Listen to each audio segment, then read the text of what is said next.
అన్ని పథకాలు సమానంగా అందేలా విధంగా చేసినటువంటి నరేంద్ర మోడీ గారి ఆధ్వర్యంలో భారతీయ జనతా పార్టీ ఈనాడు విజయం సాధించడం మాకు ఎంతో సంతోషదాయకమైన విషయం. కాబట్టి రాబోయే రోజుల్లో కూడా తెలంగాణలో కూడా కాషాయ జెండా ఎగరేస్తాం, కాంగ్రెస్ పార్టీని భూస్థాపితం చేస్తాం. ఇదే మా నినాదం.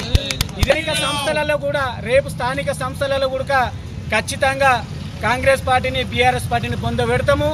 కాషాయ జెండా ప్రతి సర్పంచ్ ఎలక్షన్లో కానీ, జెడ్పీటీఎస్ ఎలక్షన్లో కానీ, మేయర్ ఎలక్షన్లో కానీ, కార్పొరేట్ ఎలక్షన్లో కానీ ఖచ్చితంగా జెండా పాతుతాం. ఈ రెండు పార్టీలను భూస్థాపితం చేస్తాం. 5వ తారీఖు రోజు ఢిల్లీలో జరిగినటువంటి ఎలక్షన్లలో ఈరోజు రిజల్ట్ రావడం జరిగింది. ఢిల్లీలో 48 ఎమ్మెల్యే సీట్లతో అత్యధిక గెలిచి భారతీయ జనతా పార్టీ 27 సంవత్సరాల నుంచి వేచి చూస్తున్నటువంటి ఢిల్లీ ముఖ్యమంత్రి పీఠాన్ని అధిరోహించ జరుగుతుంది.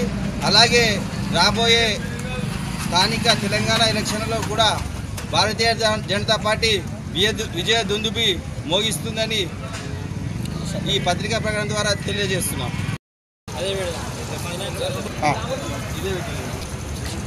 ఓకే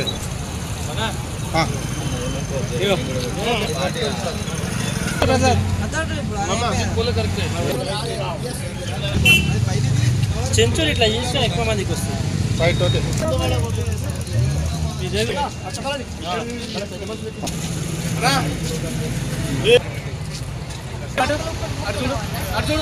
అర్జున్ ఇటు పాటు అర్జున్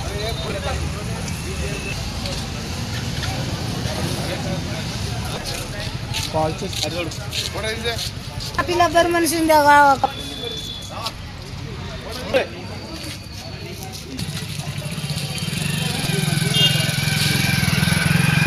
మా వాళ్ళు వీళ్ళంతా.